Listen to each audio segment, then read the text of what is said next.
Uma boa noite a todas e a todos. Sejam bem-vindos a mais uma live nossa. Hoje para falar sobre a advocacia nos casos de restrição internas praticadas pelos bancos. E hoje com um convidado mais que especial, Dr. Rogério Rodrigues Rocha, advogado de Goiânia, com atuação aí gigantesca na defesa do consumidor, que tem muito a contribuir com vocês no nosso dia a dia da advocacia em geral e da própria Defensoria Pública. E vocês estão entrando, doutora Jéssica, uma boa noite, doutor Ian, vejo que o doutor Rogério já entrou aqui, doutor Igor, doutor Luiz, muito bom tê-los aqui. E quem está entrando já vai disparando o aviãozinho aqui embaixo para a galera, para a gente conseguir aí ter um alcance e transmitir conteúdo para todas e todos.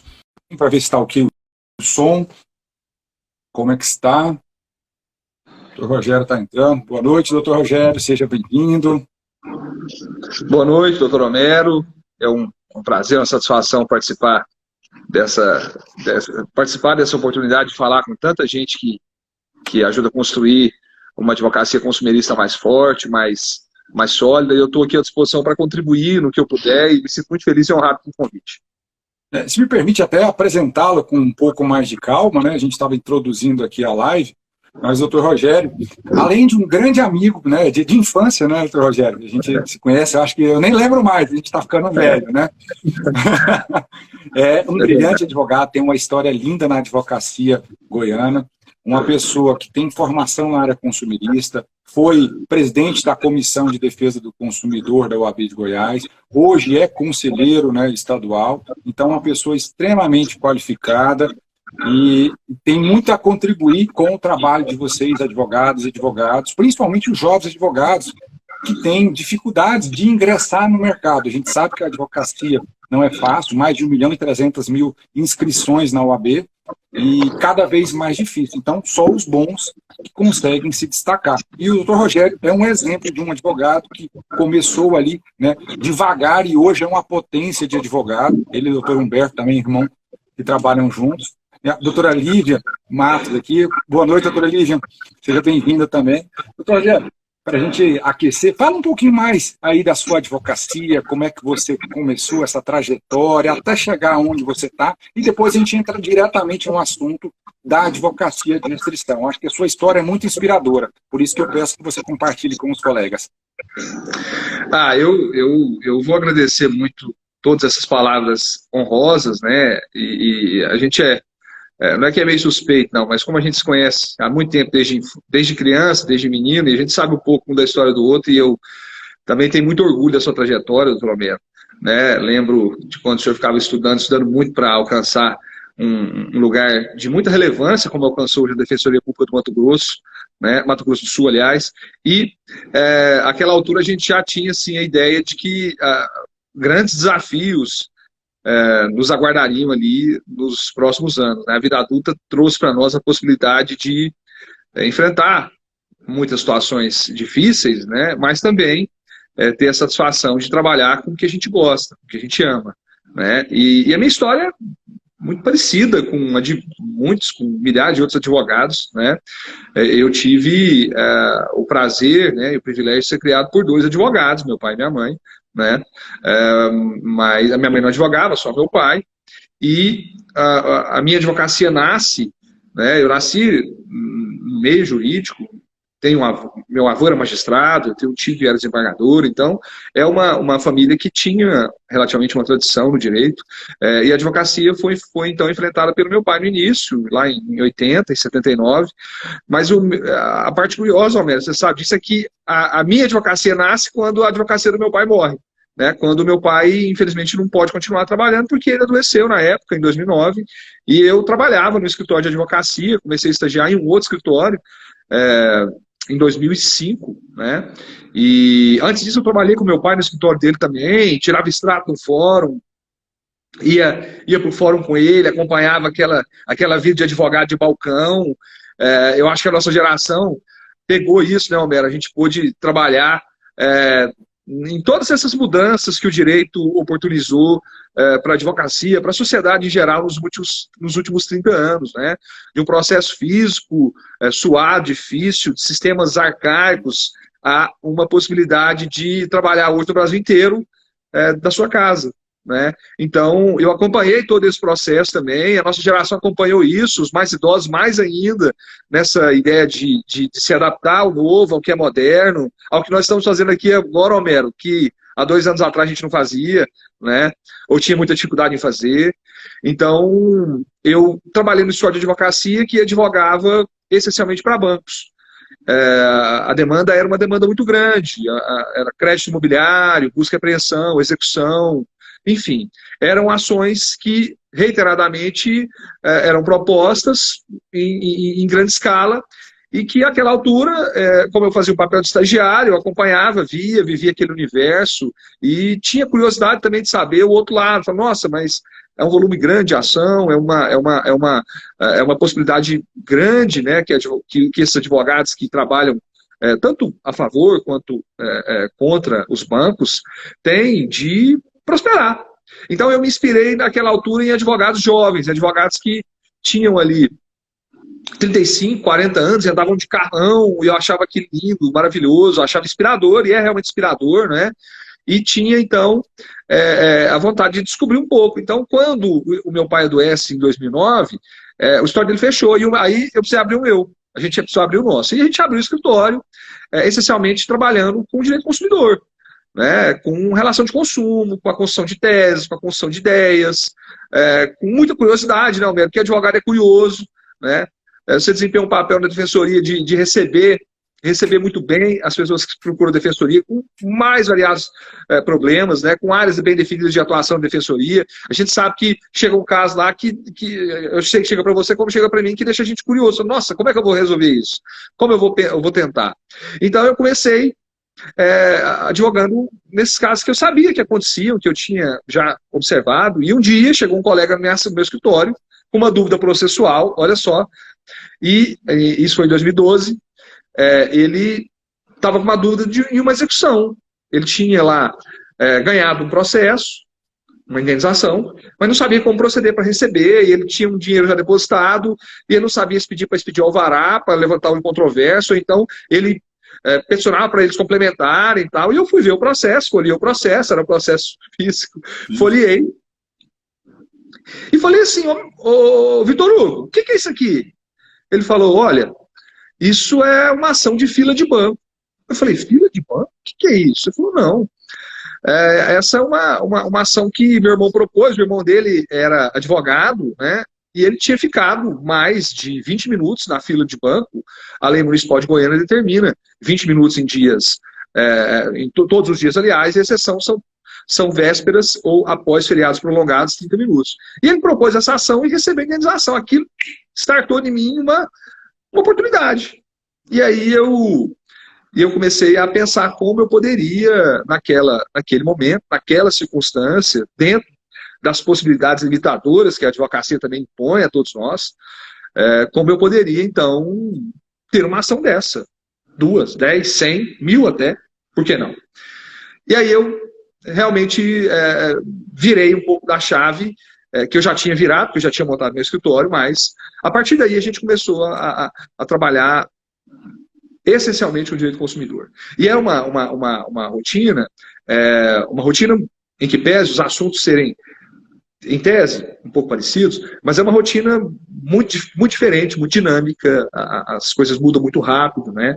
Hoje nós vamos tratar de um tema que eu fui olhar hoje, Alberto, eu propus uma ação de restrição interna há 10 anos atrás, olha só, há 10 anos. E não existiam as ferramentas que existem hoje para que a gente pudesse saber de onde vinha, né? Então, essa construção é uma construção diária, é uma construção que eu aqui tenho a oportunidade de falar, e sem vaidade nenhuma, um pouco da minha trajetória, mas que dezenas e milhares e centenas de advogados todos os dias constroem, né? E aí estão nos tribunais, nos juizados especiais, no STJ, né, em julgamentos importantes, repetitivos, que influenciam muito a advocacia consumerista, né? Então essa construção de teses, é uma construção diária, né? Uma construção muito inspiradora, e que eu me inspirei em vários, e continuo me inspirando em vários, porque é só assim que a gente consegue sonhar com um lugar mais alto, né? E eu acho que é por isso também que hoje eu tenho a honra de participar aqui ao seu lado de uma discussão tão importante, sabendo que a gente vai poder, para um ou outro aqui, ter a possibilidade de oferecer uma informação importante, um caminho, algo que possa também inspirar. Rogério, a história é bacana demais. Só cumprimentar um pessoal que está sempre presente nas lives, Sim, eu acho que é importante sim. isso. Né? Claro. Vi que entrou bastante gente também, ó, teve acho que a Carolina, né, que acho que formou contigo aqui comentando, o Denis do Juizado Especial, que está sempre conosco nas lives aqui, muito obrigado. Doutora Mariana, doutor Daniel Provenzano, colega defensor. Então tem uma turma gigantesca. E quem está entrando, ó, dispara o aviãozinho que está aqui embaixo do Rogério para a live ganhar. Porque eu gosto de sacanear meus convidados. Né? Vamos fazer um desafio, quem sabe, no final para ele, se a gente bater metas.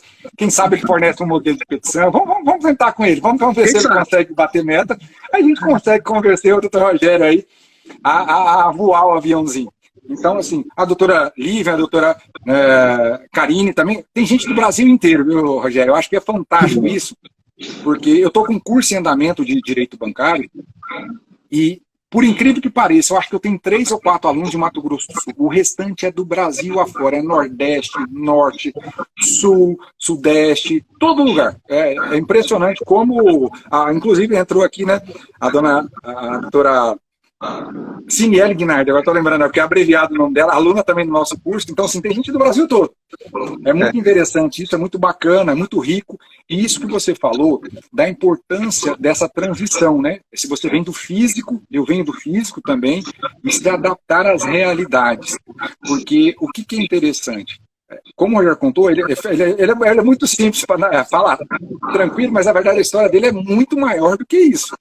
Porque, assim, por mais que os pais sejam advogados, não nasceu num ponto de ter a advocacia do berço de ouro, herdou um mega escritório, né, Rogério? A sua construção junto com o Humberto é fantástica. E, assim, o que vocês alcançaram ao longo desses anos é fantástico, é espetacular. Não é algo que, por exemplo, você pegou o maior escritório do Brasil e caiu dentro e só continuou tocando. Né? Acho que é importante isso. E todos os advogados podem fazer essa advocacia brilhante que você fez, só que não tem nada que acontece da noite para o dia, assim como concurso público. Né? Nada, com 6 meses de advocacia eu fiquei rico. Não é assim que funciona, né? É um caminho, uma trajetória que tem altos e baixos, tem vitórias e derrotas, que a gente precisa, né, deixar claro, porque às vezes a pessoa vê na rede social lá, né, um carro bom, aquilo ali é inspiração, mas por trás disso tem muito suor, né, Rogério? Então, assim, é algo muito, muito forte mesmo que vocês fizeram, esse movimento, e tenho certeza que cada vez mais vocês vão crescer. E o pessoal vai passar a te admirar por essa live hoje, vai ver essa dinâmica, essa prestatividade e versatilidade de agilizar demandas, porque o advogado, ele vive de honorários. Exatamente. Então ele tem que ser criativo. Não dá para, por exemplo, só copiar o que está pronto. Você tem que pegar o que está pronto, se inspirar e fazer melhor do que está sendo feito. Eu acho que isso faz muita diferença, né, Rogério? No dia a dia. E essa advocacia que você falou dos 10 anos, eu acho bacana. Lá atrás você propôs a ação há 10 anos. Né? Mas eu tenho certeza que ao longo do processo, com certeza você evoluiu cada vez mais nas suas teses, né, Rogério? Não, e é importante pelo seguinte, porque é claro que a gente quando entra, como eu vinha de uma família de advogados, mas a advocacia do meu pai era aquela advocacia tradicional. Era um advogado que advogava para o pai, para o avô, para o neto, para a família. Ele pegava ali o cara que devia uma pensão, um inventário, pegava eventualmente até mesmo na área criminal alguma coisa, uma ação de cobrança. Então era aquele que faz tudo, que era muito comum, muito aceitável, até hoje é. Né? Mas o tempo foi mostrando que a gente precisa, de uma maneira geral, buscar especialização em algo, em alguma área, aquela que te identifica, aquela que te deixa mais à vontade, que te fornece mais elementos para que você possa alcançar sucesso profissional, ou possa alcançar o que quiser. Né? Porque tem muito advogado que vive muito feliz e não tem muito sucesso. O cara está ali e está ótimo, está tudo bem. É da vida. O que a gente quer é ter oportunidade. Né? Então, quando a gente tem a oportunidade de buscar novos desafios, e aí eu pude fazer porque, na verdade, eu fui até empurrado a fazê-lo, não tinha outra opção. E quando vi, então, que sem ter opção eu tinha que pular, e aí eu precisei pular e pulei, graças a Deus. E até hoje estou pulando, e pulo muito. Agora mesmo estou pulando aqui à tarde, atrás de outras oportunidades. Né? E vejo, porque assim, Homero, e aí hoje, como a nossa cabeça é muito voltada para as demandas de consumo, eu enxergo muita oportunidade, porque eu visualizo, falo, nossa, mas isso aqui dá. Vamos tentar? Vamos, a gente tenta. Então, eu vou dar alguns exemplos aqui, vou até começar então, mas alguns anos, uns 5 anos atrás, a gente teve uma oportunidade de propor algumas ações e destinada a uma área específica. Mas durante essas ações, eu tentava muito falar com o cliente e não conseguia falar com o meu cliente. Não conseguia falar. Era um negócio difícil. E ele tinha telefone, ele tinha celular. Eu não conseguia falar. E aquilo me deixava, mas não é possível. Aí eu ligava, não conseguia, o pessoal ligava, não conseguia falar. E aí eu falei, não, mas peraí. Eu fui estudar um pouco de regulação da Anatel. Até fiz parte do conselho de usuários, tive a oportunidade de ser o primeiro presidente do Conselho de Usuários da região Centro-Oeste, uma construção coletiva, né, em 2014. Aprendi um pouco sobre ERB, sobre antenas, sobre a dificuldade de regulação, não de regulação, mas a dificuldade de implantação de antena de telefone nos ambientes urbanos, em razão de uma série de discussões ainda. Então eu participei, curiosamente estava ali no lugar certo, na hora certa, aprendi um pouco sobre isso, mas fui aplicar depois na minha advocacia. Então eu falei, gente, peraí, eu estou tentando falar com fulano, ciclano e beltrano, não consigo. Aí ele falou, não, doutor, o sinal aqui é ruim demais. O telefone não funciona. Eu falei, como? Hein? E não era zona rural, zona urbana. Aquilo despertou, então. Eu falei, não, mas então peraí, eu vou te ajudar. A gente propôs a ação de indenização. Não de indenização. A gente propôs a ação de obrigação de fazer.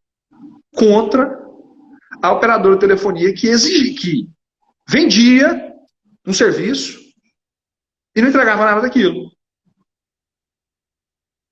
Propusemos ações. E eu vou te falar, sabe qual foi o resultado, Homero? Ações individuais. A empresa de telefonia teve que instalar antena em região periférica, que não tinha sinal. Uma ação, hein? Uma ação. Isso é lógico, eu estou fazendo referência à minha pessoa e eu não sou vaidoso, mas é porque você me perguntou. E sim, longe de querer também ser. Mas é porque assim, é uma oportunidade. Eu enxerguei, olha, peraí.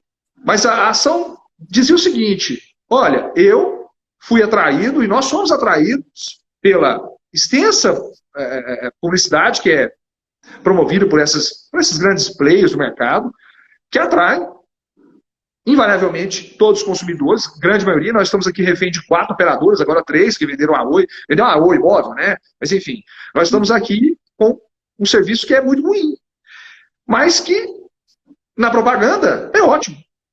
Então, eu falei, não, então a gente vai querer na propaganda. Vamos propor as ações. A gente propôs ações contra as empresas de telefonia, exigindo a entrega de um sinal de qualidade, efetivo, eficiente, seguro, como determina a regulação, como também promete aquela propaganda que passa no horário do Jornal Nacional. Simples, ou menos. São casos práticos, em que a advocacia, e essa advocacia permite que a gente faça. E a gente vai falar de outros casos aqui, além de gestão interna, claro, mas que oportunizam, então, uma visão ampla do negócio. Fala, puxa, mas eu estou discutindo uma coisa, mas espera aí, aqui também dá.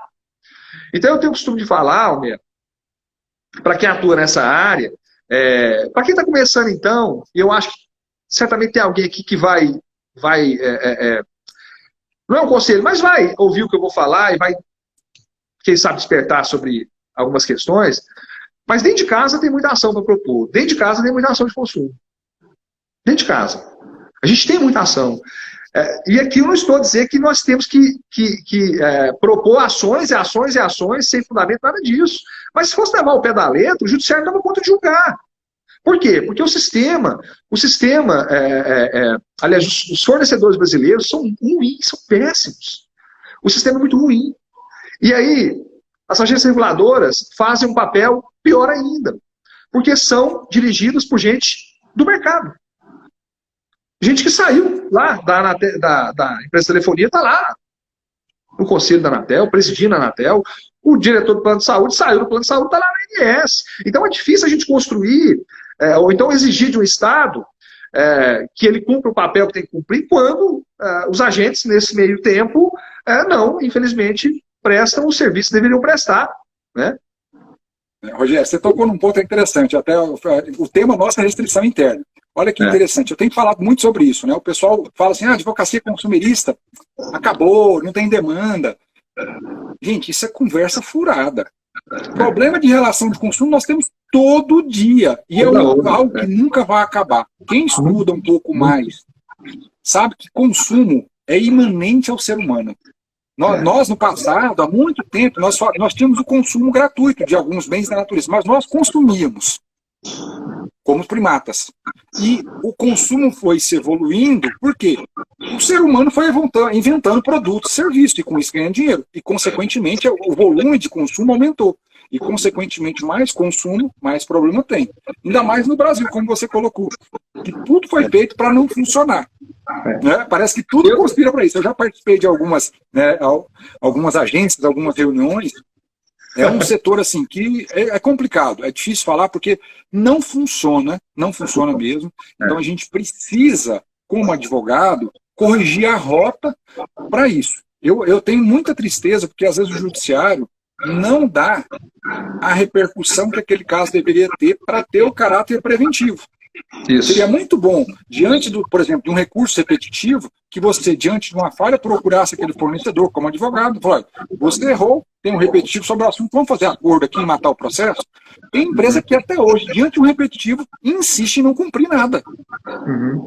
Né? Então seria mais fácil, você solucionaria o problema do seu cliente ali de imediato, receberia os seus honorários, porque você está atuando extrajudicialmente, e resolveria o problema. Mais barato para a empresa, porque a condenação teria que ser maior. Mas não existe um incentivo do judiciário para essa cultura da retirada do litígio judicial. Não existe. O judiciário quer pregar a desjudicialização, mas não cria, de outro lado, a política de incentivo a isso.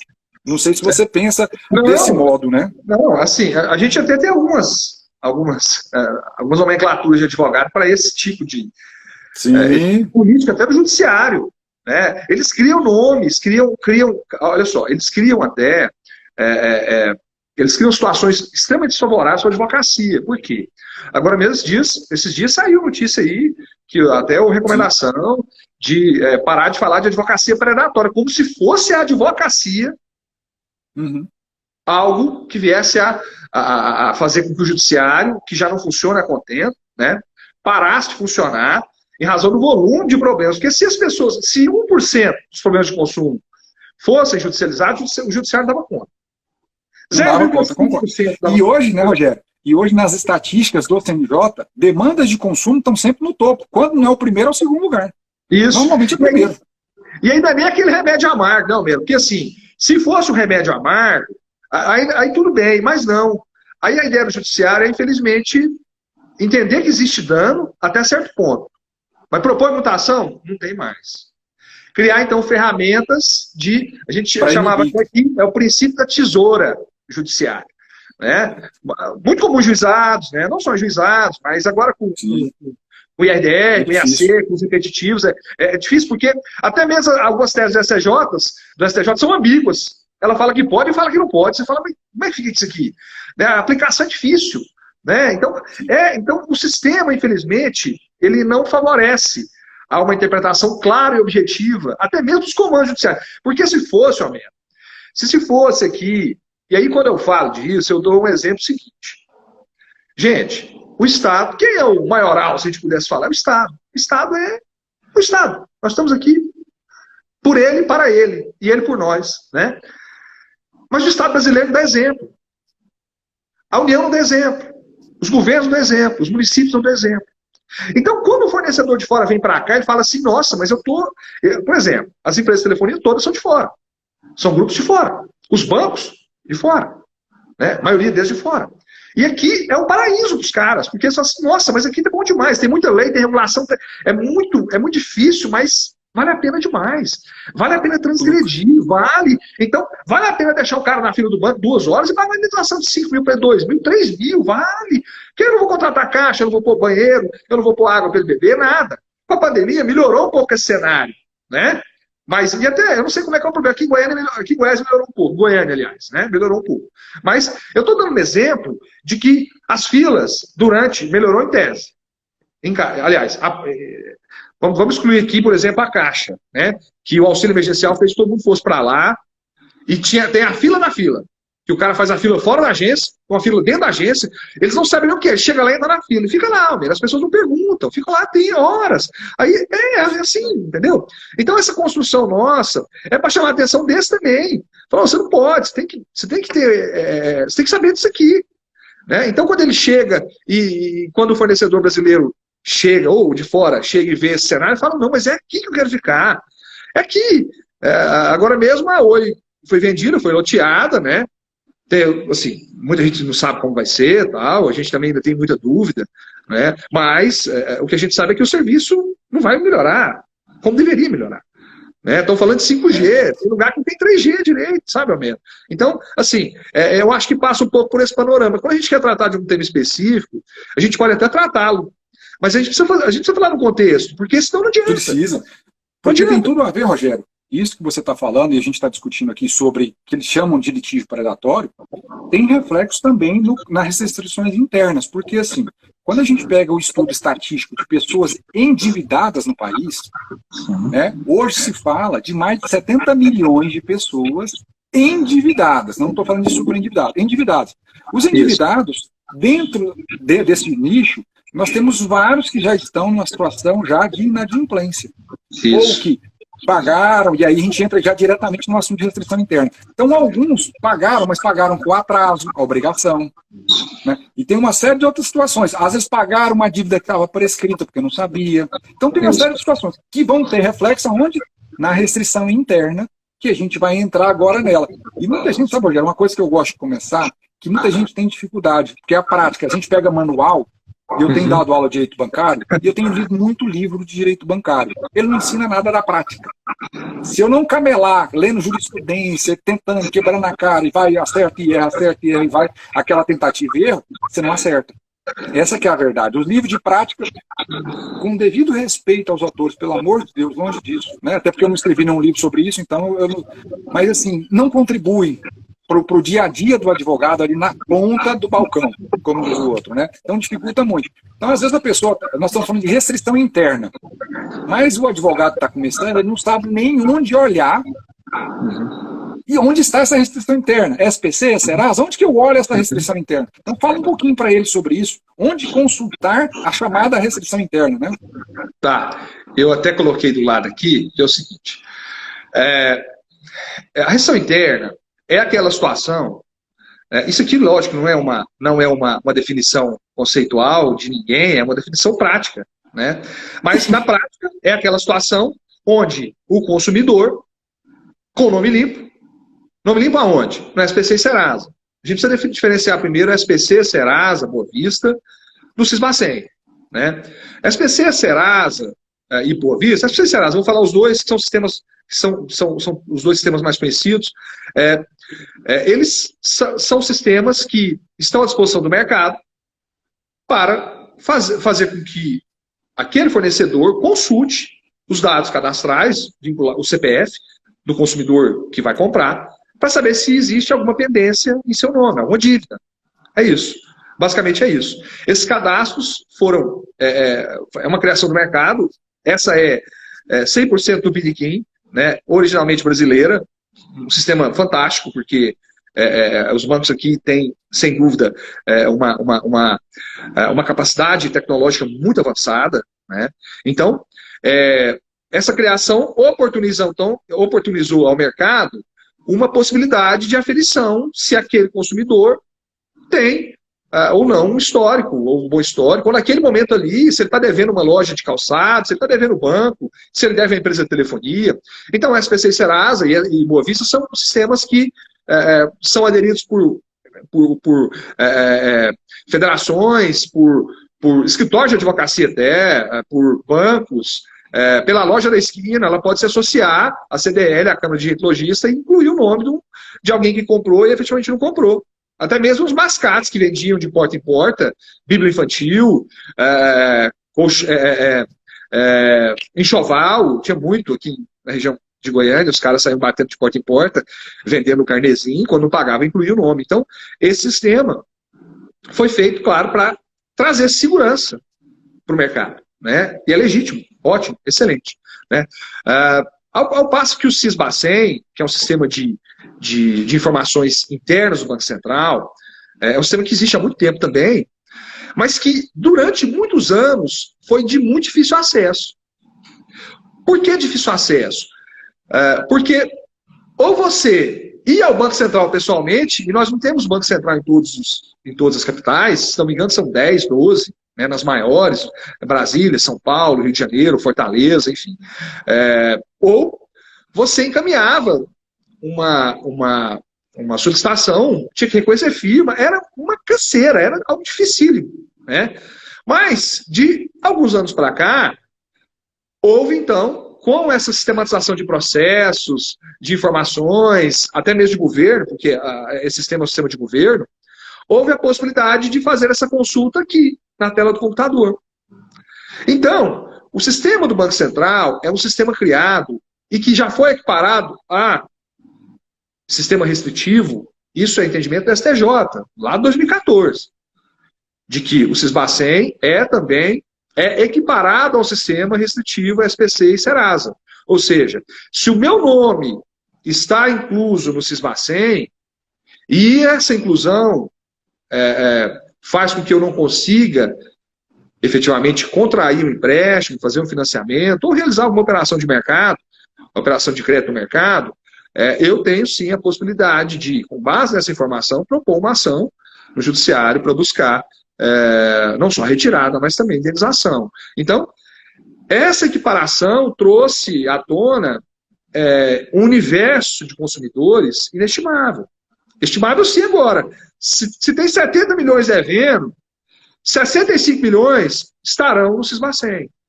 Por quê? Porque essas pessoas, em determinado momento, vão renegociar as dívidas, vão pagar com desconto, vão ter oportunidade de quitar, né, de acordo com as suas possibilidades, e aí, então, elas serão inclusas no sistema do Banco Central. Sem, lógico, que a instituição financeira tenha os cuidados que são necessários para que essa inclusão seja feita, mas que também eles não tenham o cuidado de informar de maneira adequada o consumidor. Então, o sistema de inclusão do Banco Central, o Sisbacen, há um tempo atrás, era praticamente impossível de ser acessado, a não ser que o consumidor quisesse muito. E quando eu te disse que a primeira ação foi em 2012, eu até peguei essa ação agora para olhar, um cliente chegou no escritório, e a história é essa. Doutor, eu não consigo financiar nada, eu fui lá no banco, puxei lá, e ele falou para mim que tem uma pendência lá no Itaú. Então, eu vou falar o nome dos bancos, não tem problema. E eu disse Pode a ele... mandar ver, aqui é liberado. De vez em quando eles derrubam a live, viu, Rogério? Aí eu falei assim, mas o que é? Ele falou, não, eu vou lá, doutor, eu fui lá para ver como financiar, e ele falou que tem lá na tela. Eu falei, não, tira a foto da tela, ué. Pede para deixar, não pode. Então isso era muito comum. O consumidor passava por isso, de ter incluso o nome dentro do sistema ali, o atendente conseguia ver, mas ele não conseguia fazer nada. Eu falava, não, pede para ele imprimir, né? E a gente já sabia que os bancos não forneciam essa informação, não iam oferecer esse documento de jeito nenhum. Mas no caso dele, ele conseguiu, rapaz. Ele conseguiu pelo seguinte, o caso dele era um pouco diferente. Ele tinha o nome dele, o CPF dele dentro do banco estava errado. Estava vinculado a uma esposa de um correntista. Então ele era correntista e existia um outro. E o CPF dele estava vinculado à esposa desse correntista. E esse correntista tinha uma pendência no banco. Então ele não conseguia fazer nada. E então era um erro do banco, que ele conseguiu trazer os documentos para que a gente pudesse propor a ação. A gente propôs a ação, conseguiu retirar, conseguiu indenização de R$2.000 na época e tal. Mas aquela foi a primeira experiência, né, já que não tinha. E depois dessa eu tive outras, em que às vezes o rapaz conseguia pegar ali, tirar uma foto da tela e ver lá, PLQ PR, que era operação liquidada com prejuízo. Então aquilo a gente conseguia ver e falar, aqui a informação. Porque a gente não tinha antes. Só que com essa nova possibilidade de acesso à informação, através até mesmo dessas plataformas oficiais, está aqui, está na mão. Hoje a gente consegue esse acesso no Banco Central através claro, de um cadastro, de toda uma tarefa que você tem que fazer, mas hoje é muito fácil ser feito, o que não era. É lógico que tem pessoas que têm dificuldade, né? As pessoas idosas principalmente têm muita dificuldade, né? Mas o caminho inicial é saber o seguinte, olha, quando a gente atende um cliente desse, a gente precisa perguntar, e eles geralmente sabem qual é o problema. Então chega lá no escritório e fala assim, doutor, eu estou com esse problema aqui, o que é? Meu nome está limpo no SPC e Serasa, olha aqui. Mas aí chega, eu falo, mas você tem conta em banco? Ah, eu tinha, mas não tem mais não, fechei a conta, eu estava devendo. Qual banco que era? Aí ele fala, é Banco X. Eu falo, você devia quanto? Devia 1.000, você pagou quanto? Paguei 500. Tá aí, é lá. Porque a gente sabe que os bancos têm uma política de desconto baseados no período de atraso, né? Baseados até mesmo naquilo que eles lançam como prejuízo ou deduzem o imposto de renda depois, né? Então, aquilo que eles fazem, a gente, pela prática, já sabe um pouco, e baseado no que o consumidor diz, a gente sabe, não, então é aí. Então, como a gente não tinha ferramentas hoje, a gente tem. Então, tem a possibilidade de acessar a informação no Banco Central, depois que o cliente, o consumidor faz o cadastro, né? E aí sim, verificar se lá existem as informações desabonadoras, porque esse é o ponto, Homero. Esse é o ponto. É verdade, Rogério, você tocou assim, de forma fantástica, né? Explorou tudo. E uma coisa interessante, que eu costumo, né? Aqui a gente já fez também na Defensoria esse tipo de ação. O que é interessante? Porque às vezes, e eu falo isso, né? Quem é o juiz da causa de verdade é o advogado. Quem forma precedente é o advogado, porque o juiz não cria tese. Quem cria a tese é o advogado, e se ele faz ela de modo muito bem feito, essa tese, ela torna-se palatável para o judiciário, e isso vira um julgado no TJ, pode até virar um repetitivo no STJ, ou um recurso extraordinário com repercussão geral lá no STF. O pessoal está falando para salvar a live, eu vou fazer o seguinte. Se a gente passar de 50, eu salvo a live. Se não passar, a gente não vai salvar, não, viu? A gente tem que salvar, né? Vamos ver se vocês vão conseguir. Compartilha aqui embaixo, pessoal, porque daí a gente faz isso. Então, pensando nisso, sabe, Rogério, o que eu falo? Tem muitos juízes, e não é por maldade, que não são especialistas na área bancária e nem na área bancária, que eu chamo de consumidor bancário, que essa é uma área que envolve direito do consumidor com direito bancário. Você está litigando contra um banco. E aí o que acontece? Às vezes ele não tem a expertise que o advogado tem. Então você tem que mastigar. Às vezes, por exemplo, você chega numa situação, você junta só a consulta do SCR, que é o sistema lá do Banco Central, que faz, né, as consultas. E você não junta, por exemplo, o extrato SPC e Serasa. Tem juiz que vai falar assim, olha, você não provou que seu nome não estava sujo, por isso, né, julga improcedente o seu pedido. Então, para a prática sua na advocacia, é muito importante você não juntar só aquele documento do Banco Central. Prove, por exemplo, que ele não está negativado no SPC, nem Serasa, para evitar você tomar um contragolpe. Ele não deveria julgar assim, mas nós temos que jogar de modo estratégico. Teoria dos jogos. Você tem que antecipar os passos e não deixar nem ver a contestação com algum contragolpe. Você já tem que adiantar no golpe nele. Então, fazendo isso, você evita uma improcedência por má análise da causa. Então, é importante isso para que nós façamos, né, essa instrução adequada inicial. Não só a tese ser boa, mas instruir de modo muito adequado, né, esses documentos na petição inicial. Não adianta nada você falar e não conseguir instruir essa documentação clara e adequada para o juiz. É muito importante. E tem uma pergunta aqui, Rogério, que tem a ver com isso. Sim, tá. Eu acho que voltou aqui falando, né? Que eu acho que seria importante a gente tentar esclarecer para eles. Deixa eu só voltar aqui. A gente fala, cadê? O negócio está passando voando aqui de tanta... O SPC tem um sistema complicado de tirar a certidão de negativação. Não é uma outra aqui que ela fala o seguinte, eu não vou conseguir localizar aqui, que eu acho que voltou. Que fala assim que no Banco Central ele registra informações negativas. Eu acho que é importante, Rogério, antes de a gente avançar, esclarecer para ele o seguinte: o sistema do STR, até anotei o nome da resolução para deixar aqui para vocês, que é a resolução 4571 de 2017. A resolução do Conselho Monetário Nacional. Ela regulamenta o sistema, que vai ser alimentado aí pelos bancos. Ele não tem finalidade exclusiva para subsidiar os bancos, ele tem outras finalidades. Então, tem informações que vão ficar nos sistemas, não vão ser excluídas, mas tem um detalhe: os bancos não poderiam fazer uso compartilhado dessas informações. Né, Rogério? Com relação a gente fala assim, há quanto tempo que essa informação poderia, por exemplo, eu tenho uma dívida que não paguei, quanto tempo ela poderia ficar lá no sistema do Banco Central? Então, muita gente tem, às vezes, dúvidas, discussões sobre isso. Ela não vai ser excluída totalmente, mas o banco não pode compartilhar ela depois do prazo de 60 meses, né, Rogério? Então, depois de 60 meses... Não, olha só, Neto, imagina só. O consumidor comprou algo e não pagou no banco. O nome dele vai para o SPC e Serasa. Fica lá 5 anos. Nesse período, ele já vai constar no SCR. Vai constar como? Na coluna de vencido, que é também uma coluna que tem caráter desabonador na análise de crédito. Ponto. Então, ele ficou com o nome no SPC e Serasa e agora também ficou no SCR durante 5 anos, em que a dívida prescreveu, em que a dívida não pode mais ser exigível, que é muito comum acontecer, né? Dívida de cartão de crédito, valor pequeno, algumas coisas, aquelas que os fundos de investimento compram, enfim.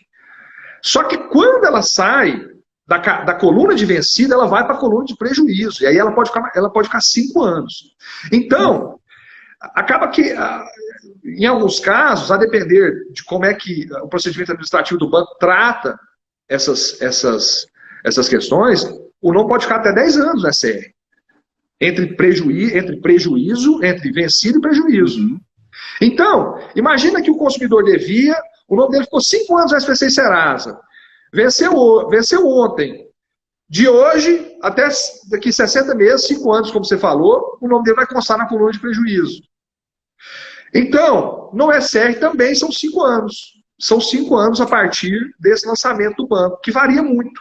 Varia de acordo com cada instituição. Né? Tem uns que colocam, a partir de 1 ano de vencida, eles colocam na coluna de prejuízo.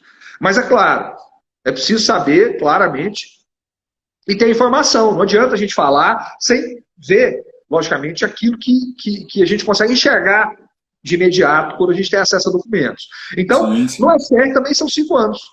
E a equiparação do sistema do Banco Central ao sistema SPC e Serasa dá-se justamente por aquilo que você falou. Porque há compartilhamento de informação. E esse compartilhamento de informação, ele é essencial para a análise de crédito. E só então que esse sistema foi alçado então e equiparado ao sistema de SPC e Serasa, né, de análise de crédito restritivo e hoje é enfrentado nos tribunais de maneira idêntica, porque ele tem sim o mesmo caráter. E não quer dizer, Alberto, e aí é o ponto que a gente tem que tratar um pouco da tese, que se eu paguei uma vez e atrasei, se eu paguei com atraso, ou se eu quitei uma dívida com desconto do banco, que o banco me ofereceu.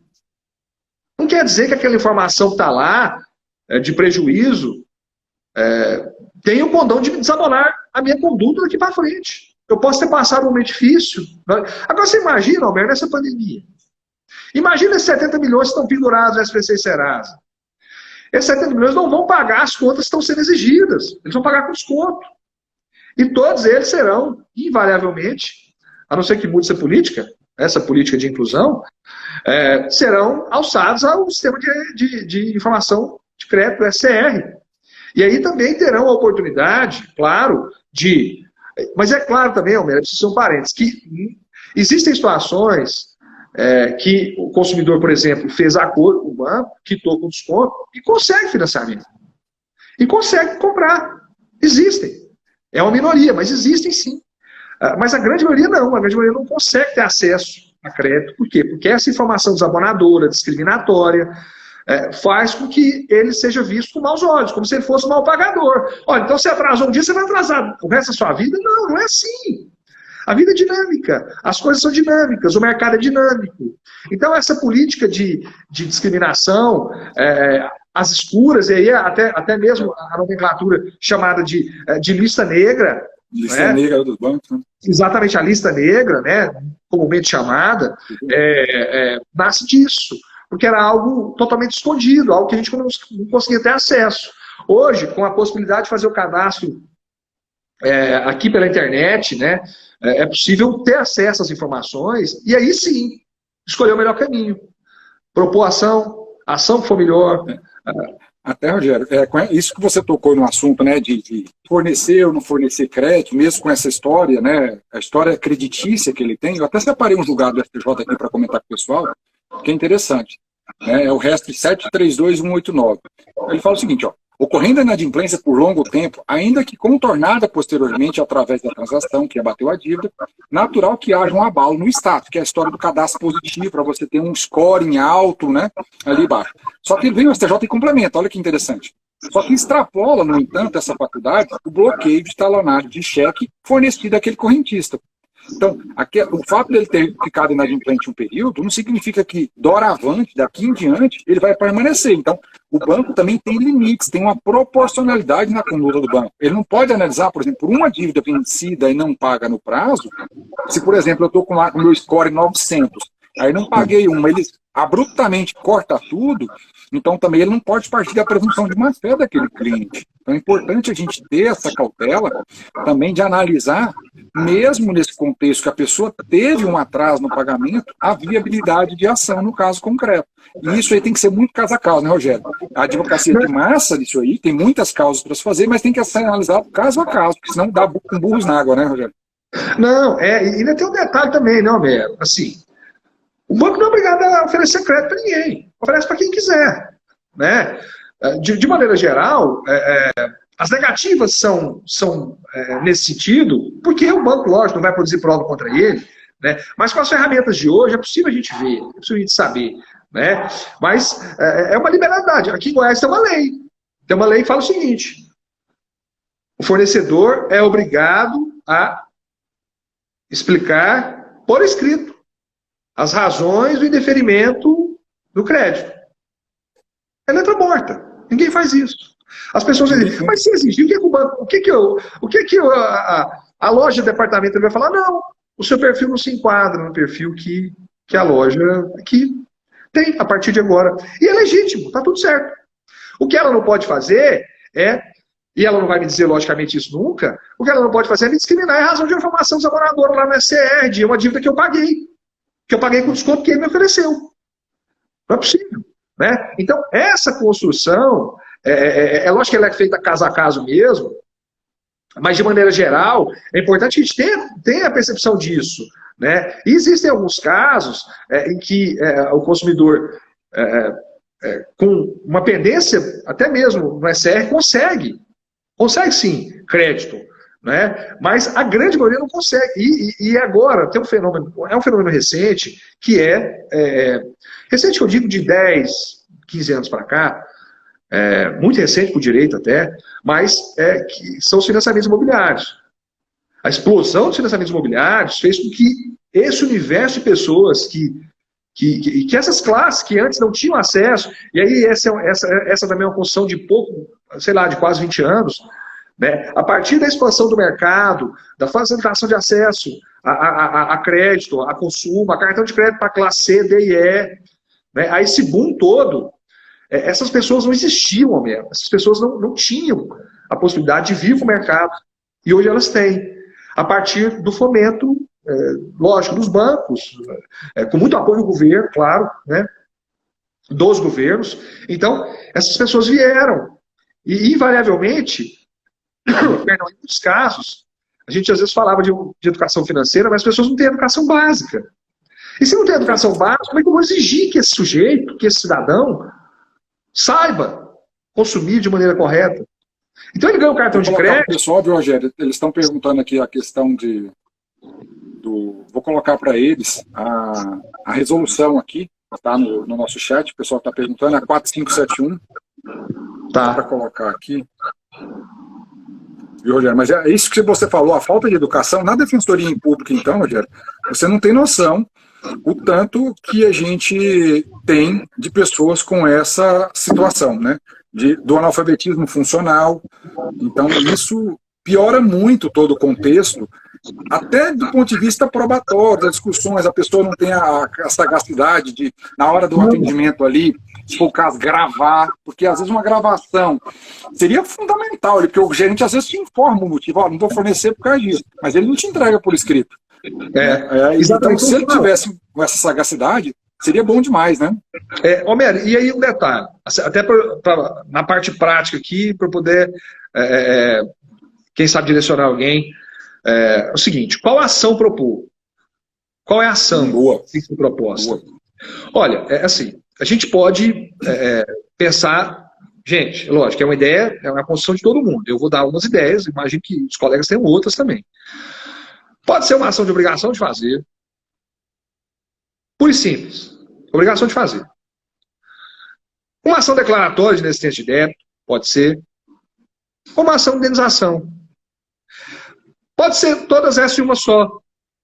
Depende. Eu não sei como é e como está em cada cidade, né? Mas em Goiânia, em Goiás, juizado, a gente, pelo menos o nosso escritório, não propõe essa ação de juizado há alguns anos.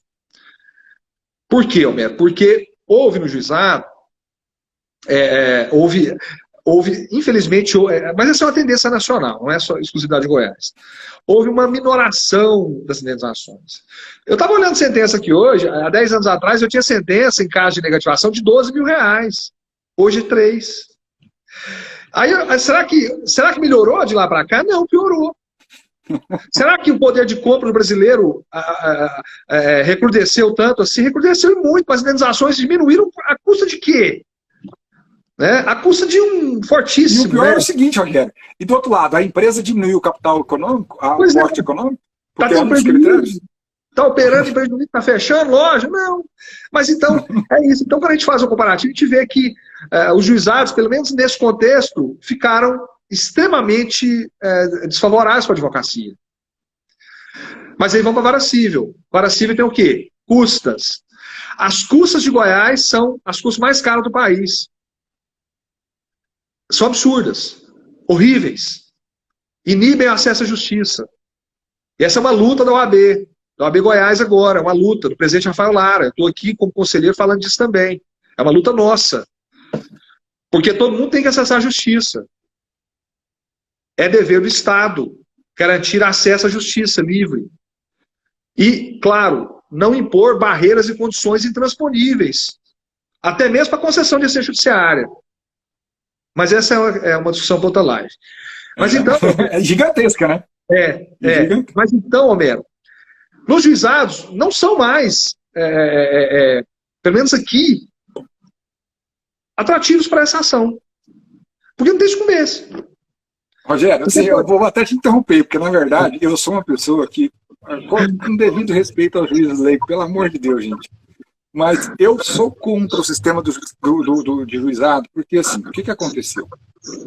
Houve um movimento que era para ser bom demais, o juizado, para ser célere, né, ser rápido na resolução, e aí o cidadão e a cidadã ter uma resposta rápida, mas isso acabou se transformando numa transposição da qualidade, no sentido que o resultado final, é isso que você está falando, que é o valor.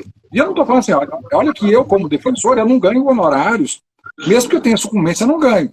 Mas eu pensando no meu assistido, gente, eu estou litigando contra um banco que fatura bilhões por ano. Você colocar uma indenização de R$3 mil é uma vergonha. É um prêmio. É uma vergonha. É prêmio. É prêmio, não. Quando propõe ação de fila de banco, Roberto, rapaz, eu fiz um cálculo, eu estava com tempo, estava curioso na tese. Nós elaboramos um cálculo no escritório de quanto que o banco ganhava por segundo, por dia, era coisa, tipo assim, o banco ganha milhões por dia, né? Mas comparava o que ele ganhava por segundo e tal. Mas essa era uma métrica para poder demonstrar ali que, gente, vocês estão enxergando? Não, será que sou eu? Será que eu estou em outro mundo? Enfim. Mas então, eu volto a falar, então, que nos juizados, não, pelo menos aqui, não eram interessantes, não são interessantes em razão disso, da ausência de sucumbência.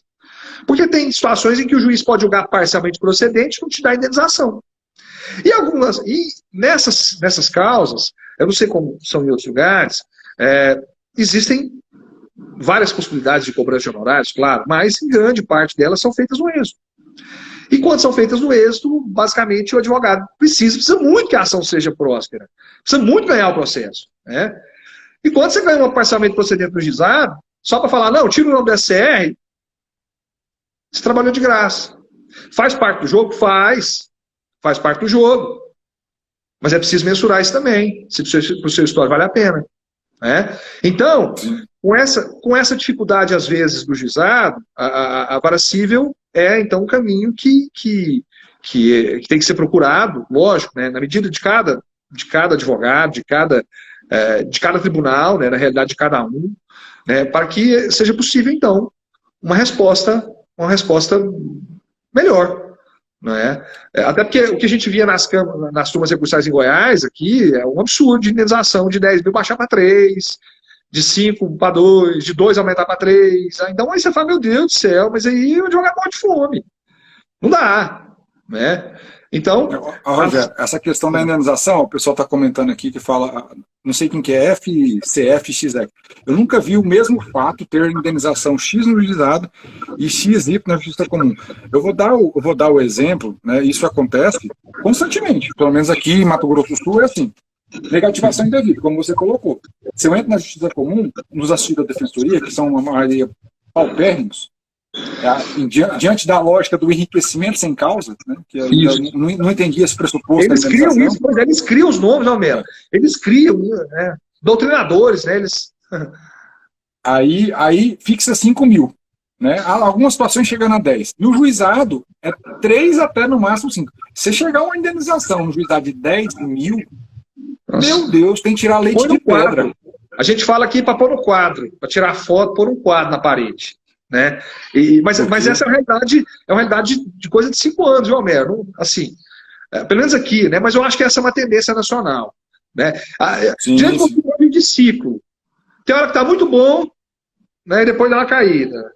Nós estamos ladeira abaixo. Descendo. Estamos querendo subir. Mas então, assim, então a restrição baseada, então, na experiência que a gente tem aqui com isso, ela pode ser proposta nessas 3 hipóteses, nesses 3 cenários, nessas 3 possibilidades: obrigação, declaratória, indenizatória, claro. Pedido liminar. Para quê? Determinar a retirada. E aí essa é uma situação que também enseja muita atenção. Porque tem banco que não retira. E aí tem penalidade, tem multa diária, a ação passa a se tornar interessante. Né? Passa a se tornar uma ação interessante, então. Já que em alguns casos não há retirada imediata, ou não há cumprimento de liminar. Você quer falar alguma coisa?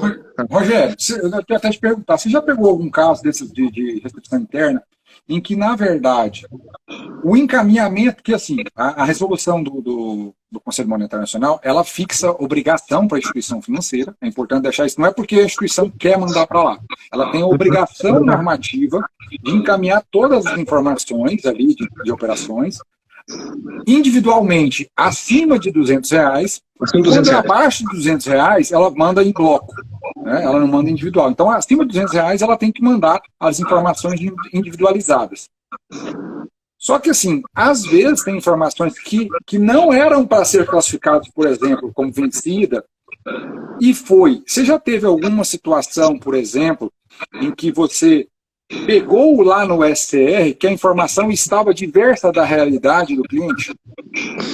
Olha, o que a gente vê muito, Homero, é porque, assim, esse também é meio que um fenômeno cultural.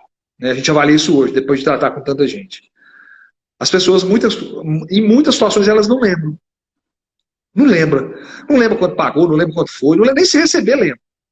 Eu não sei. Então, é uma dificuldade. Ela assina o tempo se agora, que sai na porta, se não lembra. É um fenômeno também, acontece. Então, acontece às vezes. O que acontece muito? Acontece da dívida ser vendida para um fundo de investimento, por exemplo. né? Os fundos compram lá os lotes de dívida, aquela dívida podre e tal, ficam ligando, cobrando, enchendo o saco, dívida prescrita, aquela coisa. E aí, quando vende, em alguns casos, a gente já pegou casos em que a informação está lá no SCR. Então, vende para o fundo, mas não tira as informações do Bacen, não solicita retirada. Né? Existem casos assim, né? Em que a gente consegue ver que houve ali falha, e nesses casos há uma flagrante falha da instituição financeira, porque a obrigação de informar é dela, mas a de retirar também é dela. Ela tem a obrigação de retirar, ainda mais com a mão judicial. Quando tem determinação de retirada, e aí a gente tem alguns casos que o banco fala, não, mas eu não consigo retirar. Consegue sim. Consegue retirar da mesma maneira que informou, não é? Mas eu acho que passa muito por estratégia de defesa de banco, viu, Homero?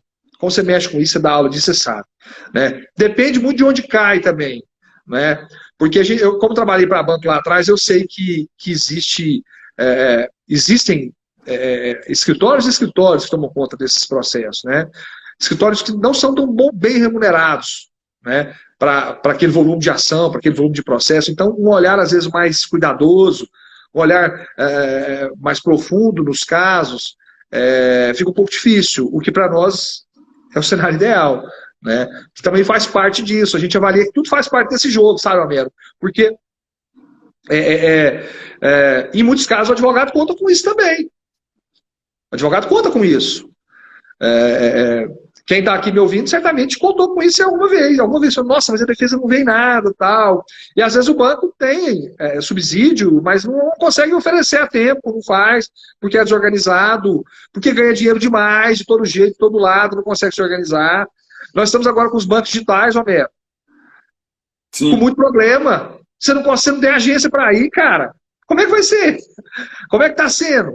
Né? Então, assim, quando a gente fala desse mercado que é tão constante em mudanças tecnológicas, a gente avalia que a gente vai ter serviço demais. Muito serviço. E o mercado, ele é muito amplo, muito grande. E eu falo, Almero, que falta advogado, Almero. Falta. Se tem lá 200 mil por ano entrando, 50 mil, sei lá, que seja, falta advogado, Almero. Falta gente qualificada para poder oferecer um serviço de qualidade. Né? E aí, assim, a oportunidade que a gente tem de também abrir um pouco os olhos para que, não só essa, a gente está falando desse caso, mas eu parei para olhar hoje um pouco de coisa. Tem tanta ação que pode ser proposta por problemas tão pequenos que não são, porque os advogados conhecem as teses, que são básicas. Né? Mas eu acho que isso aí vai ser assunto para que a gente fale em outras oportunidades. Isso você colocou dos bancos digitais, até eu tive algumas ações aqui que é interessante, né? Que tem a ver também com o que a gente está falando, que é restrição interna. Porque o Banco Central, né? O Banco Central, eu tenho vício, né, de falar Banco Central, mas na verdade quem regulamenta o poder normativo é do Conselho Monetário Nacional. Mas a gente conhece tudo pelo Banco Central, mas é o Conselho Monetário, o CMN, que regulamenta tudo, ele que solta as resoluções normativas. Ele regulamenta a abertura e fechamento de contas.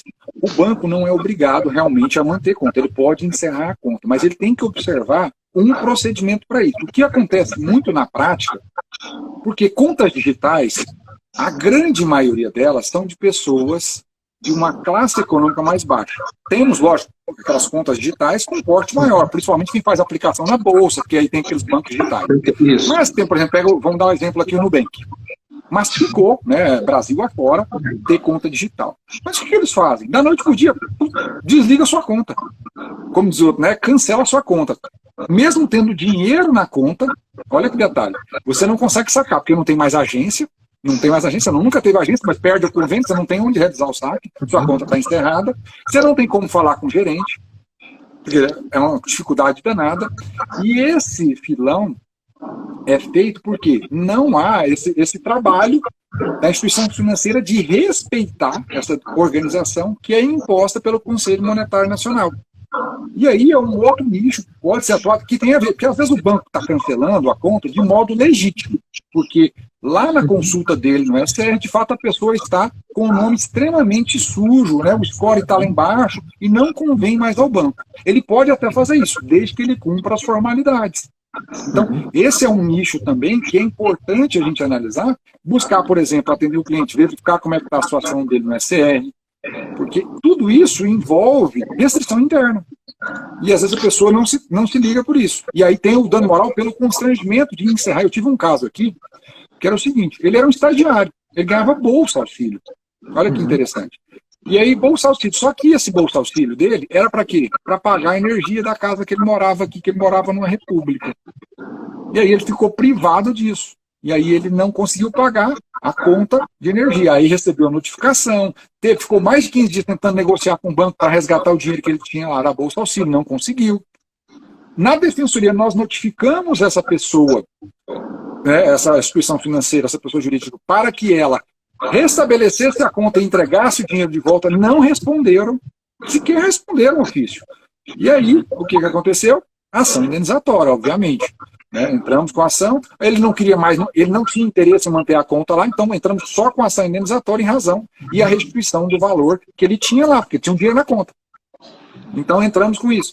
Mas isso acontece constantemente e às vezes a gente não está percebendo isso, e aí que eu falo a importância de produzir conteúdos nas redes sociais, alertando direitos dos consumidores. Não é você pegar o seu caso e colocar ali como resultado de sucesso. Porque quando a gente pega o provimento atual, né, o 205, se não me falha a memória, ele não permite você ficar apresentando seus resultados de modo direto.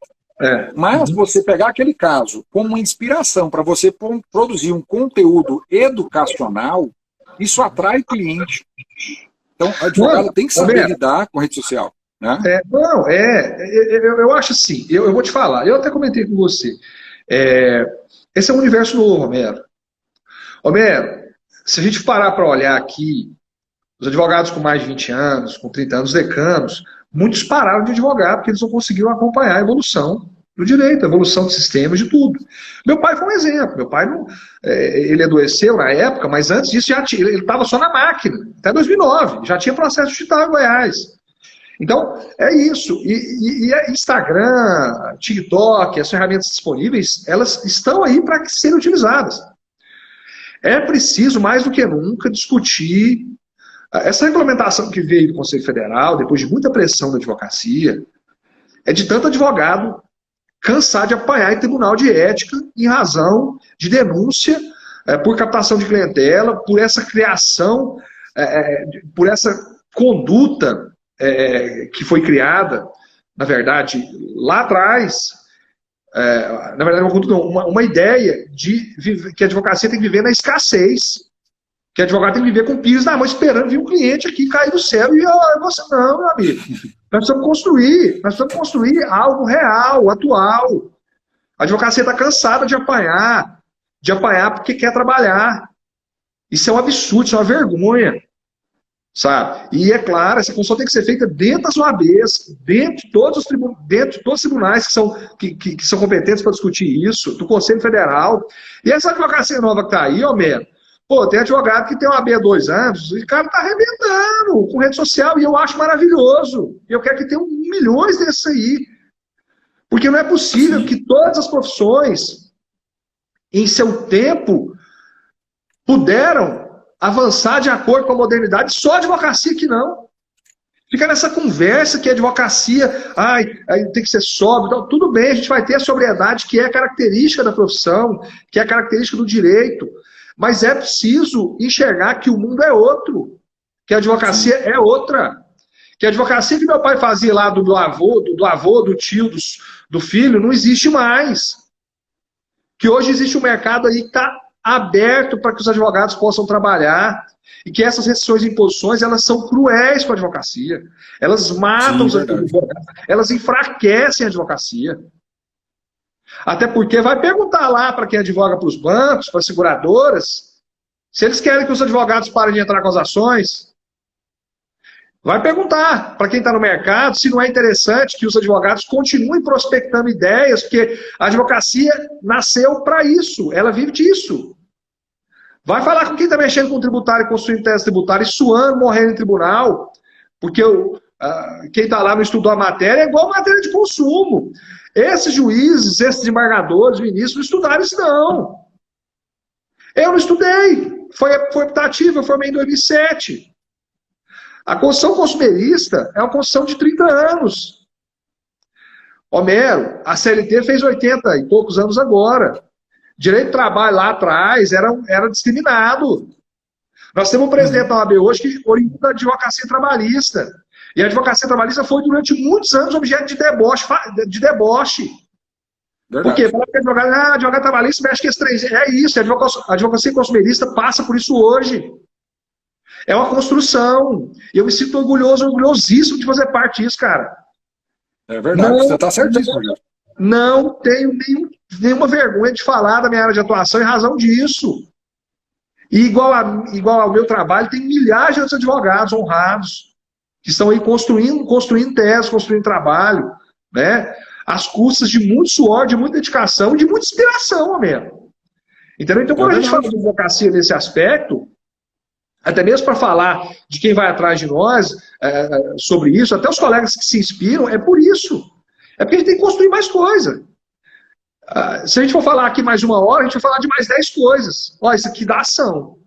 E eu sei que você sabe que aquele fornecedor tem lá um dinheiro destinado para gastar com o jurídico e que ele não consegue gastar porque não tem ação. E porque as indenizações são a miséria. É verdade. Por isso, então, quando a advocacia se atém a todo o contexto, ela fica forte, fica fortalecida. E aí sim, o advogado que advoga pro banco, pro fornecedor, mas aquele que advoga pro consumidor, eles sim sempre estarão do mesmo lado, no mesmo barco. E a advocacia predatória, essa discriminação que existe em nomenclaturas que são criadas para poder subjugar cada vez mais o trabalho do advogado, amigo, essa é a luta constante nossa, de repelir, de repulsar, de expulsar esse tipo de discussão. Porque é uma Nem vergonha. pode, Rogério, né? Isso. E eu falo muito assim, isso que você falou, Rogério, da questão de advocacia predatória, a gente tem cada vez mais. Eu fiz até uma live sobre isso, sabe, lá no YouTube, para quem não assistiu, quiser assistir um pouquinho. E eu falo também do papel do advogado, que ele tem responsabilidade disso, porque assim, nós como, né, e eu sou defensor público, mas considero advogado porque eu estou na advocacia pública. O que eu falo? O advogado também contribui negativamente. Não estou falando todos. Toda carreira tem os bons e tem os maus profissionais. Agora, se você faz um trabalho diferenciado, qualificado, se você não dá margem para esse tipo de questionamento. Agora, quando você começa a fazer coisas péssimas, de má qualidade, sem estudar, sem se qualificar, isso acaba denegrindo a imagem da advocacia como um todo. Infelizmente, quando está alguém para apontar o dedo para a ferida, ele não aponta para quem é o causador da lesão. Ele aponta para a comunidade jurídica dos advogados como um todo. E aí transforma um nome maluco, né, que esse nome é maluco, você fala que é advocacia predatória, olha que loucura, né? Falar disso, enquanto do outro lado nós temos zilhões, né, não estou falando nem milhões, zilhões de abusividades dos bancos que ninguém está questionando. Está todo mundo jogando confete para esse lado aqui, mas só existe a demanda porque tem a abusividade bancária. Isso. Homero, é isso. Ó, essa definição não é minha, eu já ouvi, eu vou repetir aqui. Não existe indústria sem matéria-prima. A matéria-prima brasileira, do fornecedor brasileiro, ela é infinita. Então, as ações são infinitas. Se tem um nicho hoje, igual teve aqui em Goiás esse tempo atrás, essas ações eu não propus, mas eu sei muitos amigos propuseram. Apagão, empresa de telefonia, 3 dias sem telefone. Ótimo, excelente. A gente pode ficar sem telefone, não é serviço essencial, é luxo. Propuseram ações, foram lá, 500, 1.000, 2.000 ações. O judiciário começa a dar 2.000, 1.500, aí a TIM vem e não faz acordo. Não, vamos fazer acordo não, se fizer acordo, estou lascado. Tá. E aí, acaba a ação. Aí, de repente, reúne as turmas juizadas lá, falou, tem que acabar com isso aqui, eu estou vivendo só para tomar conta do estreia. E o juiz, de jeito. Aí você fala, rapaz, mas tá danado, hein? E aí, não tem mais dando moral. Fala, pelo amor de Deus. Então não tem problema nenhum. Pode acontecer. Eu posso ficar 3 dias no telefone, todo mundo pode. Nesse mundo de hoje, em que eu só faço negócio pelo WhatsApp, eu posso ficar, é legítimo. Então quando a gente legitima isso, Homero, a gente legitima tudo de ruim. Porque é pouco, é pouquíssimo, mas é muito. É difuso, é grande. é expressivo. Então, essas condutas, e aí essas condutas vêm do judiciário, e que é pior ao menos. Vem sim. E aí quer botar a culpa em quem? Quem viu a oportunidade de negócio, porque a advocacia é negócio, sempre foi. E tem que ser, como qualquer outro negócio. Como o médico também tem negócio. Tem as suas restrições éticas, claro, né? Mas ele tem lá a clínica dele, pode fazer propaganda. Ele pode ter no Instagram dele falando que ele faz plástico, põe lá o corpo da mulher, e tem que ter, tá ótimo. O advogado tem que ter a oportunidade de trabalhar. Ele deve trabalhar, e ele deve lutar para isso. E essa luta toda é advocacia. Eu já vi a advocacia está aberta, né, Rogério? O que eu falo assim, aqueles que estão incomodados, por exemplo, no serviço público, que está engessado, a advocacia está aberta, é só sair e fazer a advocacia. Né? Eu faço parte da comissão de seleção e inscrição aqui da OAB de Goiás. Né? Eu sou vice-presidente, a presidente é a doutora Natasha, uma mulher brilhante, e eu tenho aprendido muito com ela. Mas esses dias a gente foi conversar com 2 pretensos candidatos a pegar a carteira da OAB, mas que tinham um impedimento, eles não podiam pegar. Né? Não impedimento, uma incompatibilidade. E eles explicaram pra gente, tal, a gente ouviu tudo, eu ouvi, mas é um entendimento que não é nosso, é um entendimento que vem da lei. Então, tem que mudar a lei. E eu sou a favor que mude. E aí, no final, eu falei pra esse rapaz, mas larga esse trem, vem advogar. Larga esse trem, não, é porque eu queria e tal. Larga isso aí, rapaz. Vem advogar. Assim, eu acho que você vai ter oportunidade e tal. Mas essa é uma reflexão que tem que ser feita de cada um. Porque é lógico, América, você começou a falar do início de trajetória. São caminhos. E os caminhos são caminhos, como todos os outros, cheios de desafios, de obstáculos. Então, quando essas ações de apagão foi TIM, claro, teve gente que pegou muita coisa, mas pegou muito. E quem chegou primeiro bebeu água limpa. Esse tempo atrás teve aqui em Goiás um outro também. O que era? Saneago, que é a empresa de saneamento de Goiás. Saneago vendendo água suja lá no norte. Todas as torneiras. Você ia lá na torneira da rua, estava sendo água suja. Alguns advogados viram lá a oportunidade, propuseram ação. O juiz canetou. Mas lógico, teve falha? Ou isso não é falha? Então, se não é falha, pode beber água suja? Todo mundo tem que beber, né? Tem que legitimar. Eu sou a favor do seguinte. Tá na lei? Tá. Pode? Não, não pode. Mas você vai legitimar por quê? Porque tem muita ação? Sim. Então tem que falar. Né? E aí criaram o seguinte, falar não, que é uma falha, mas que para dar dano moral, porque aí também é a melhor discussão caolha, vesga, sobre a nomenclatura dano moral. Porque aí, quando eles querem negar, eles falam que não é caso de dano moral. Eu até parei de falar essas repetições. Não, eu estou falando de dano por falha na prestação do serviço. É um dano existencial, sim. Ou você pode beber água suja? Você bebe água suja na sua casa? É legítimo? Então, até isso, até nesses pormenores, a gente vai sendo minado. Por quê? Porque é ali fruto de um trabalho, né? E eventualmente, não estou nem falando de demanda de massa, mas num caso ou outro. Né? A avaliação ela é, quando não é para ser, ela não é criteriosa. Né? Passa ao largo, sem enxergar, sem deixar de ver aquele detalhe que é importante. E em outros casos, não. Em outros casos, precisa desse detalhe. Né? Então, eu acho que essa é uma reflexão nossa também, de advogado, né? E de mercado. Eu estou aberto e disponível a conversar com qualquer colega que quiser falar sobre esses assuntos, porque eu me sinto parte disso também. Eu compartilho dessas dores, desses sofrimentos, dessas angústias, mas também... O pessoal está comentando bastante, Rogério, sobre a questão do dano moral da indústria aqui. Tem bastante gente falando aqui. E realmente, e esse é o grande trabalho que eu falo, né? De quem é o postulante, né? O advogado, seja o defensor, ele é o postulante, ele que leva ali o direito, né, para o sistema de justiça avaliar. E a gente nunca pode se acomodar. Esse é um ponto que eu considero fundamental. Porque a partir do momento que você se acomoda, você para de refletir, você para de ter o poder criativo, que eu acho que é o maior ponto de virtude da advocacia. A criatividade é que faz essas ocasiões, como você falou, né? Quem chega primeiro bebe água limpa. E é isso que acontece. Né? Se eu, por exemplo, fico dormindo no tempo, parado, e aí a galera entrou com um monte de ação indenizatória, aí depois de 5 anos resolve entrar. Já foi, a tese já está até superada.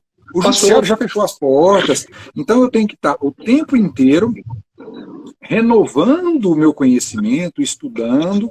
A gente não pode também achar que tudo vem mastigado.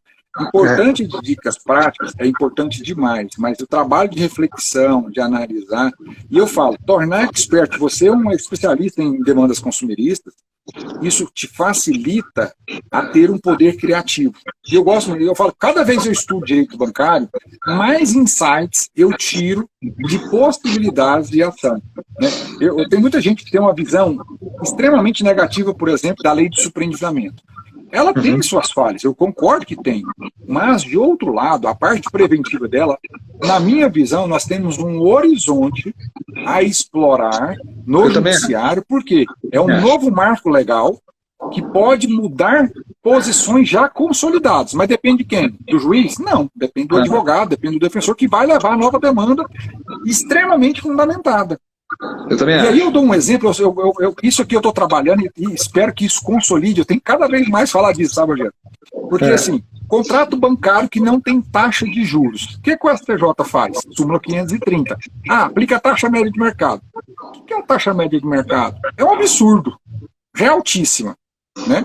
Agora, a gente estudando lá a lei de superendividamento que atualizou o CDC, artigo 54, parágrafo único, 54D, parágrafo único. Ele fala que o descumprimento do dever de informação do crédito responsável ensejam sanções, entre elas redução de juros, alongamento de pagamentos, indenizações, que lá ele chama de reparação de danos morais e materiais, e outras sanções. Então, naquelas situações, por exemplo, que não tem no contrato, eu aplicar a taxa média, isso é um prêmio para o banco. Não é prêmio. Isso é um prêmio. Se o objetivo é sancionar, eu tenho que jogar no mínimo legal. Qual que é o mínimo legal hoje que o STJ interpreta? Embora eu não concorde. Ele fala que é Selic, que é o 406 combinado com o 591 do Código Civil, e aí ele interpreta que isso, lá combinado com o CTN, é a Selic. Hoje isso prevalece, embora esteja caminhando para mudar essa posição. Mas aplicar a Selic hoje é vantagem, porque a média é 6%, 7% ao mês no empréstimo pessoal não consignado. A Selic, quando está alta, bate 12%, 13% ao ano. Por que não aplica esse entendimento? Nós, postulantes, devemos criar essa tese. Falando, olha, há uma situação aqui de superação de precedentes. 530 do STJ tem que cair. Essa súmula tem que cair.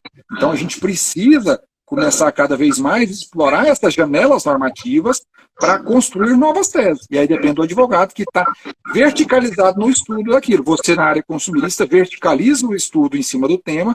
E tem muitos outros. Na verdade, dentro da área do superendividamento, não estou falando nem do tratamento e recuperação, não estou falando isso. Estou falando da aplicação da lei para os créditos bancários em geral. E aí é um grande mito. Muita gente acha que o superendividamento só aplica para o superendividado. Não. Aplica para toda pessoa natural que pratica a contração de um empréstimo bancário ou financiamento bancário. Então a parte preventiva aplica. Então a gente precisa ter a cultura de estudar novas teses e debruçar e revirar aquilo ali. É muito interessante a gente fazer isso. A gente vai caminhando no nosso fim, viu, Rogério? Já está quase 1h20 já de live. Mas assim, só uma curiosidade, porque realmente eu estava acompanhando o recurso efetivo, acompanhei, né, no STJ, tema 971, 970 971, que era a inversão da cláusula penal em favor do consumidor em contrato de compra e venda, onde só tinha penalidade para o consumidor. E eu tive a oportunidade de conhecer o advogado conhecer não, eu fui atrás dele, né? Porque eu tinha muito interesse nesse julgamento. Eu falei, cara, você está com a tese, você está com o repetitivo no STJ. Não, aí ele foi me contar um pouco do contexto, tal, eu entendi. E aí, no julgamento, né, estava lá toda a indústria da construção civil, os sindicatos de consultoras, de imobiliárias, enfim, o mercado que é muito articulado, né, muito bom e muito articulado. E para falar dos consumidores, estava lá o IDEC estava lá, né, fez sustentação muito boa, o advogado não estava. Eu até quase me ofereci para ele, sabe, se você quiser eu vou lá, sabe, assim.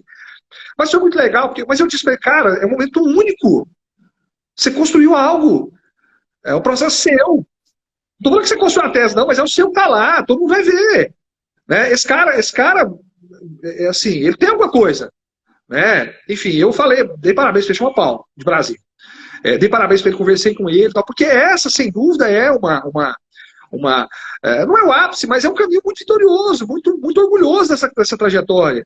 Né? Você conseguir chegar em algum lugar e falar, puxa vida, isso aqui fui eu que provoquei. É papel do advogado, sim. É papel nosso. Porque a gente cria, sim, situações, a gente enxerga situações que muitos não enxergam. E que o judiciário também não enxerga.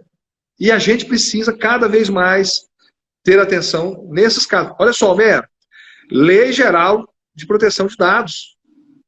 Rapaz, o que tem de oportunidade nessa lei é demais. Mas é assunto para a gente falar depois. Vai fazer outra lá. Então, pessoal, ó, vou fazer o seguinte, vou até desativar os comentários aqui um minutinho, só para a gente fazer o momento do print aí. Quem está assistindo nossa live agora, faz a pose aí, ó, para a galera, tira o print da nossa live e comenta o que você achou da nossa live.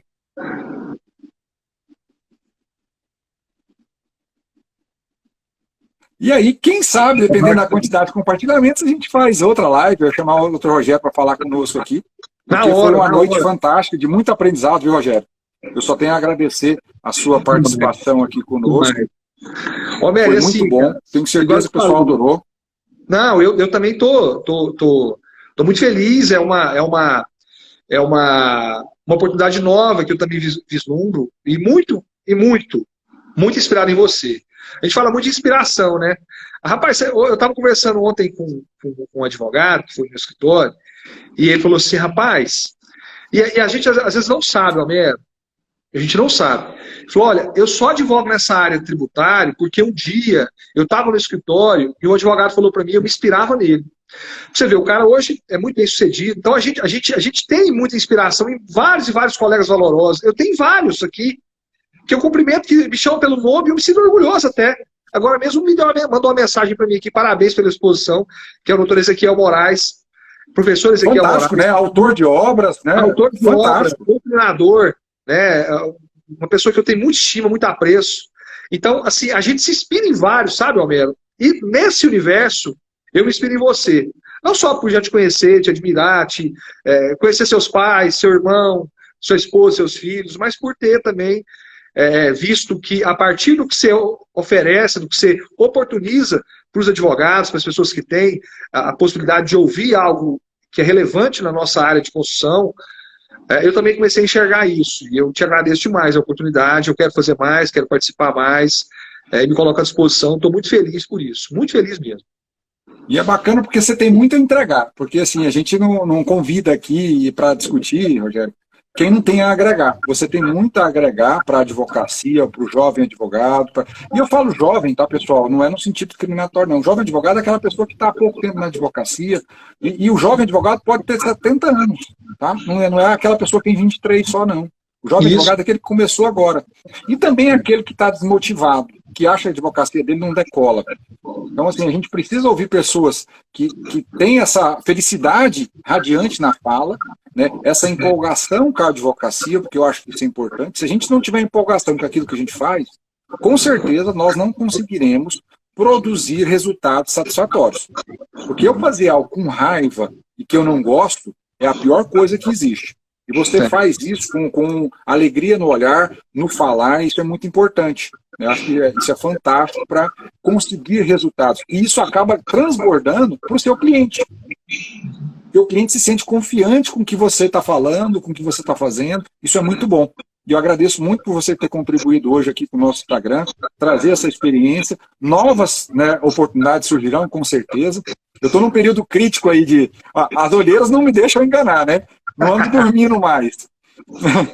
Não tem filtro no Instagram que salve isso aqui mais. Não. A minha esposa até falou, você vai fazer filtro? Pô, filtro. Eu falei, que filtro? Só é desse jeito aí para pior, né, Homero? Não tem jeito, é porque, como a conversa é uma conversa muito franca a respeito daquilo que a gente faz, que a gente gosta, não tem que ter nem esse filtro para filtrar a nossa pouca beleza, mas também filtro a respeito dos temas que são muito caros para nós, sabe, Homero? E é muito caro para mim isso. Muito caro para mim falar do meu trabalho, da minha dedicação, que não é maior que a de ninguém, que é uma dedicação, como de todo mundo, né? Mas que me deixa inspirado a querer fazer mais. E eu tô disposto a contribuir no que eu puder e ajudar. Os colegas que quiserem entrar em contato comigo, eu estou aqui à disposição. Né? Sempre que... Ó, bomba direct, quem não segue, ó, aproveita quem está aqui, ó, aqui em cima, ó, clica nessa setinha e já passa, quem não segue o Dr. Rogério, passa a seguir ele, porque é um cara diferenciado, viu, pessoal? E o também. Vocês vão gostar demais do que ele faz. É um cara realmente formidável. E manda pergunta para ele também, ó. Enche uma pergunta lá. Vamos lá. Eu vou responder alguma coisa. Não sei se eu vou saber responder, mas eu vou responder. Eu acho que isso é a parte... Homero, essa possibilidade a gente não tinha há tempos atrás. Né? Eu pude fazer isso um pouco quando eu estive na Comissão de Direito do Consumidor, mas é claro que no âmbito local, né? E fiz grandes amigos, valiosos amigos, que até hoje estão comigo, né? São companheiros de jornada, né? E eu me sinto muito orgulhoso disso, sabe? Muito orgulhoso dessa construção que foi feita com todos nós, né? Mas tem que ser, claro, uma diretriz de quem se dispõe a fazer, né? E você se dispor a fazer isso nesse momento é algo também muito inspirador. E eu te falei, eu me inspirei nisso, estou me inspirando e eu quero que você me ajude mais ainda. Não, vamos sim, vamos juntos. E todos que estão aqui nos seguindo também, a gente está sempre à disposição, manda direct. Às vezes eu demoro 1, 2 dias para responder. Tudo que, se eu souber, eu vou responder. E se eu não souber, eu vou falar que eu não sei também, porque eu não sou dono da verdade. Exatamente. E vou responder, não sei mesmo. Até entrou aí agora o Improcedência, que é um perfil de um amigo aqui de Goiânia. Esse eu conheci na comissão. E é um perfil que faz um humor muito oportuno do nosso dia a dia, fala de advogado. Quem puder, se já todo mundo seguiu em procedência, aí é o Luizinho, sabe? É um grande amigo. E ele quer fazer uma live, e ele quer fazer live também. Ele faz lives lá, ele tem mais de 100 mil seguidores. Vamos marcar. Só porque eu estou tentando ver aqui, Luizinho, deixa eu ver se eu conheço. Não, em procedência, está escrito em procedência. Eu vou ver aqui, eu vou seguir ele também. Não, ele é 10. Então, assim, eu agradeço muito, Rogério. Agradeço a todos, né, que participaram conosco aqui hoje à noite. Eu sei que não é fácil depois de uma jornada, né, de um dia de trabalho. Eu sei que cada vez mais o tempo está corrido para todo mundo, é família, é trabalho, é projetos, e assim vai. O dia está sendo muito cíclico para todo mundo. E agradeço por estar aqui essa hora tentando absorver alguma coisa de bom que nós podemos, né, trazer para vocês. E agradeço mais uma vez, Rogério, por isso. E uma boa noite a todos, né? Mande um abraço para a galera aí, Rogério, para a gente dar tchau para a galera. Pessoal, boa noite. Muito feliz e honrado com o convite, com a generosidade de vocês de poder ouvir a gente. E muito feliz, vou dormir muito feliz hoje. Tá? Obrigado, Homero. Boa noite. Um grande abraço, pessoal. Fiquem com Deus. Um excelente final de semana. Até a próxima. Até mais.